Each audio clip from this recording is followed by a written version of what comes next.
اعوذ باللہ السمیع العلیم من الشیطان الرجیم من ہمزہ و نفخہ و نفثہ بسم اللہ الرحمن الرحیم الحمدللہ رب العالمین والصلاۃ والسلام علی اشرف الانبیاء والمرسلین اما بعد رب اشرح لی صدری ویسر لی امری واحلل عقدۃ من لسانی یفقہوا قولی واتبعوا اور پیروی کی ما تتلو الشیاطین جو پڑھا شیطانوں نے علی ملک سلیمان اوپر بادشاہ سلیمان کے وما کفرا اور نہیں کفر کیا سلیمان نے ولکن اور لیکن شیاطین شیطانوں نے کفروا کفر کیا یعلمون الناس السحر اور وہ سکھاتے تھے لوگوں کو جادو وما اور جو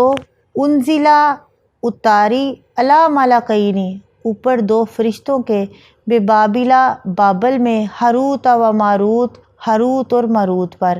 وما یعلمانی اور نہیں وہ سکھاتے تھے من احدٍ کسی ایک کو حتیٰ یقولا یہاں تک کہ وہ کہتے انما بے شک نحنو ہم فتنۃ آزمائش ہیں فلا تکفر پس نہ کفر کرو فیتعلمون منہما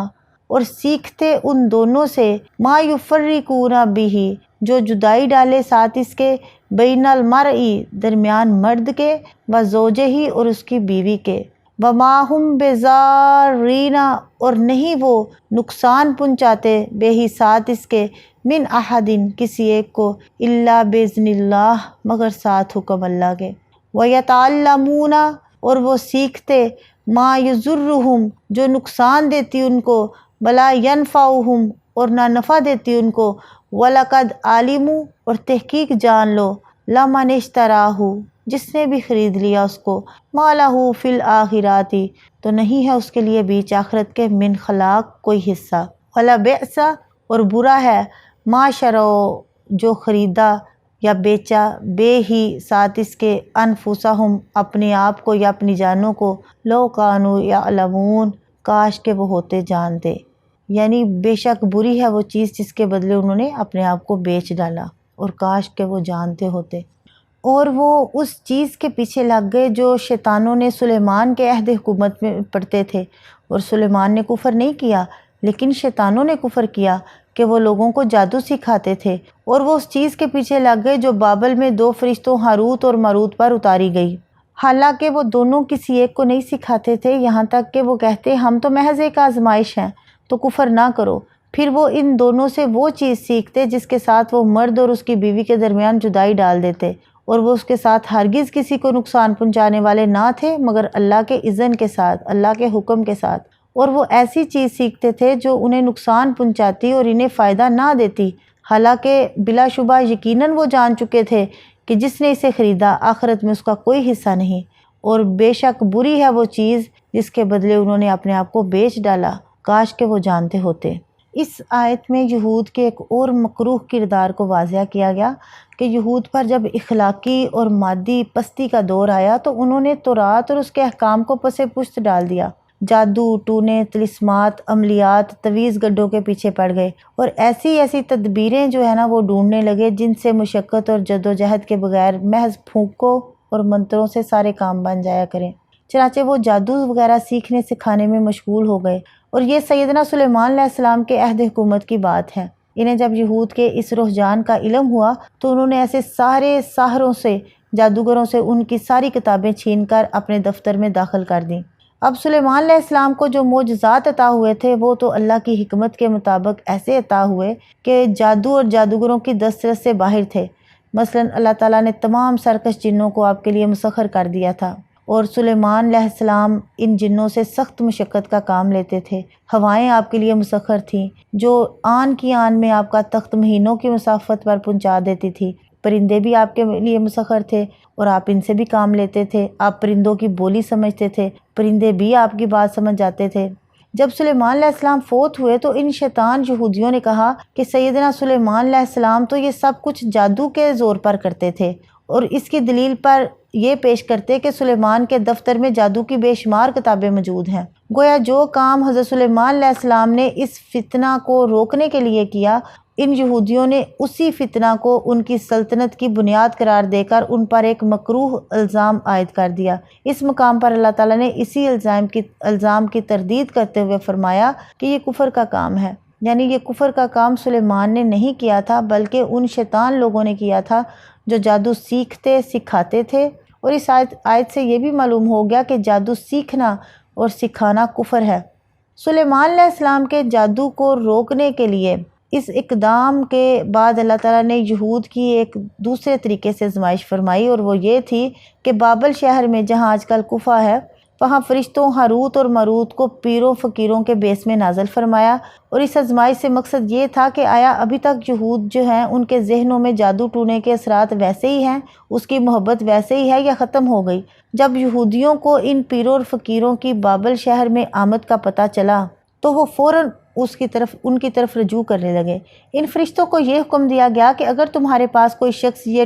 ٹوٹ کے سیکھنے آئے تو پہلے اس کو اچھی طرح خبردار کر دینا کہ یہ کفر کا کام ہے اور ہم محض تمہارے لیے آزمائش ہیں یا امتحان کے لیے آئے ہیں، لہٰذا تم کفر کا ارتکاب مت کرو۔ پھر بھی اگر کوئی سیکھنے پر اصرار کرے تو اسے سکھا دینا۔ چنانچہ جو لوگ بھی ان کے پاس جادو سیکھنے آتے تو فرشتے پوری طرح انہیں خبردار کر دیتے، لیکن وہ اس کفر کے کام سے باز نہ آتے اور سیکھنے پر اصرار کرتے، اور ایسے ٹونے اور ٹوٹکے سیکھنے والوں کے پاس ان فرشتوں کے ہاں بھیڑ لگی رہتی۔ تماشا یہ ہوا کہ ان سیکھنے والوں میں سے اکثریت ایسے لوگوں کی تھی جو ایسا عمل سیکھنا چاہتے تھے جس سے میاں بیوی کے درمیان جو ہے نا وہ جدائی ہو جائے، اور پھر وہ بیوی اس سیکھنے والے پر عاشق ہو جائے۔ اور میاں بیوی کے درمیان جدائی ڈال دینا ہی کسی معاشرے کا، کسی سوسائٹی کا سب سے بڑا فساد ہے۔ چنانچہ حدیث میں آیا ہے کہ ابلیس سمندر میں اپنے تخت پر بیٹھا رہتا ہے اور اپنے چیلوں اور چانٹوں کو ملک میں فساد پیدا کرنے اور لوگوں کو گمراہ کرنے کے لیے روزانہ بھیجتا رہتا ہے۔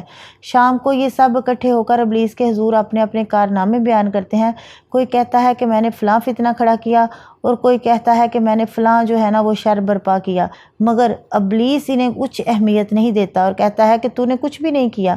پھر ایک اور چیلا آ کر کہتا ہے کہ میں نے فلاں میاں بیوی میں جدائی ڈال کے آیا ہوں، تو ابلیس خوش ہو کر اسے شاباش دیتا ہے اور گلے لگا لیتا ہے اور کہتا ہے یہ تھا کام کرنے والا جو تو نے کیا یا جو تو نے سر انجام دیا۔ یہ مسلم کی حدیث ہے۔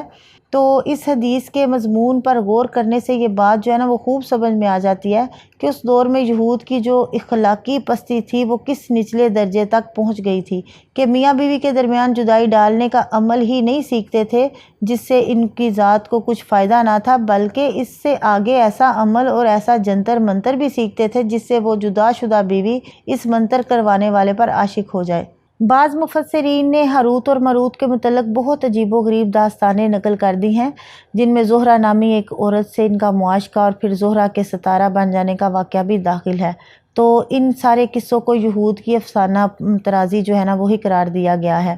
صحابہ اور تابعین سے کوئی کسی صحیح سند کے ساتھ جو ہے نا ایسا واقعہ نقل نہیں ہے۔ جادو کو کفر کیوں کہا گیا؟ اصل میں جادو جو ہے نا وہ عام طور پر لوگوں کو نقصان پہنچانا ہی اس کا مقصد ہوتا ہے۔ کسی کے بھلے کے لیے کبھی کوئی جادو نہیں کرتا اور نہ ہی کوئی کرواتا ہے۔ تو اس سے یہ بھی معلوم ہوتا ہے کہ جن لوگوں کو نقصان پہنچتا ہے وہ جادو کرنے والے اور کروانے والے دونوں کے دشمن بن جاتے ہیں، اور بہت سے لوگ اسی وجہ سے جادوگروں کے دشمن ہوتے ہیں، اور جادوگر خود بھی ہمیشہ جو ہے نا وہ نامراد رہتا ہے، جیسا کہ ایک دوسرے مقام پر اللہ تعالیٰ نے فرمایا وَلَا يُفْلِحُ السَّاحِرُ، یعنی کہ جادوگر کبھی فلاح نہیں پاتے۔ اور آیت میں وَلَقَدْ عَلِمُوا، یعنی کہ اس میں ہے کہ یہود جانتے تھے، اور یہاں جو لاسٹ میں آیا کہ لو کانوا یعلمون، کہ کاش کہ وہ ہوتے جانتے، تو اس سے معلوم ہوا کہ علم پر عمل نہ کرنے والا در حقیقت عالم نہیں جاہل ہے، کہ اگر کوئی عالم اپنے علم کے خلاف گناہ کا کام کرتا ہے تو وہ در حقیقت عالم نہیں بلکہ جاہل ہے، لہٰذا وہ عالم کہلانے کا مستحق نہیں ہے۔ نبی صلی اللہ علیہ وسلم کی تشریف آوری پر یہودیوں نے آپ کو جاننے پہچاننے کے باوجود جو ہے نا وہ آپ کی پیروی سے انکار کر دیا۔ میدان میں وہ آپ کا مقابلہ نہیں کر سکتے تھے، کیونکہ حق پر ہونے کا عقیدہ و عمل ہی قوت کی بنیاد ہوتا ہے، جس سے ان کے ہاتھ خالی تھے۔ چنانچہ وہ ہر اس قوم کی طرح جو عقیدے اور عمل کی قوت سے خالی ہوتی ہے، جادو ٹونے اور عملیات کے پیچھے پڑ گئے اور ایسی تدبیریں ڈھونڈنے لگے جس سے کسی مشقت اور جدوجہد کے بغیر سارے کام جو ہے نا وہ بن جایا کریں۔ تو جب اور بس نہ چلا تو انہوں نے رسول اللہ صلی اللہ علیہ وسلم پر جادو کر دیا۔ یہ جادو کرنے والا لبید بن عاصم یہودی تھا، جس نے رسول اللہ صلی اللہ علیہ وسلم کی کنگھی اور اس سے نکلنے والے بالوں پر، اور جو اس نے ایک نر کھجور کے خوشے کے غلاف میں رکھے تھے، جادو کیا اور اسے ذی عروان نامی کنویں کی تہہ میں ایک بڑے پتھر کے نیچے دبا دیا۔ اس کا اثر آپ پر یہ ہوا کہ آپ کو خیال ہوتا کہ آپ اپنے اہل کے پاس جاتے ہیں مگر جا نہیں سکتے تھے، گویا یہ ما یفرقون بہ بین المرء و زوجہ کی ایک صورت تھی۔ آپ نے بار بار اللہ تعالیٰ سے دعا کی تو اللہ تعالیٰ نے آپ کو وحی کے ذریعے سے جو ہے نا وہ آپ کو اطلاع دی اور آپ نے وہ سب کچھ نکال کر ختم کروا دیا اور کنواں بھی دفن کروا دیا، تو اللہ تعالیٰ نے آپ کو شفا عطا کر دی۔ بخاری کی حدیث ہے یہ۔ تو افسوس کہ مسلمان بھی شرک و بدعت میں مبتلا ہونے کی وجہ سے جب ذلت و پستی کے گڑھے میں گرے تو ان کی اکثریت بھی جادو ٹونے اور سفلی علوم کے پیچھے پڑ گئی۔ حالانکہ جادو صریح کفر ہے اور یہ بات یہودی بھی جانتے تھے اور یہ مسلمان بھی اور جانتے ہیں کہ یہ فعل جو ہے نا وہ کفر ہے اور ایسا کرنے والے کے لیے آخرت میں کوئی حصہ نہیں۔ بلو انہم، اور اگرچہ بے شک، آمنو، ایمان لاتے، واتقو، اور پرہیزگاری اختیار کرتے یا بچتے، لمثوبۃ،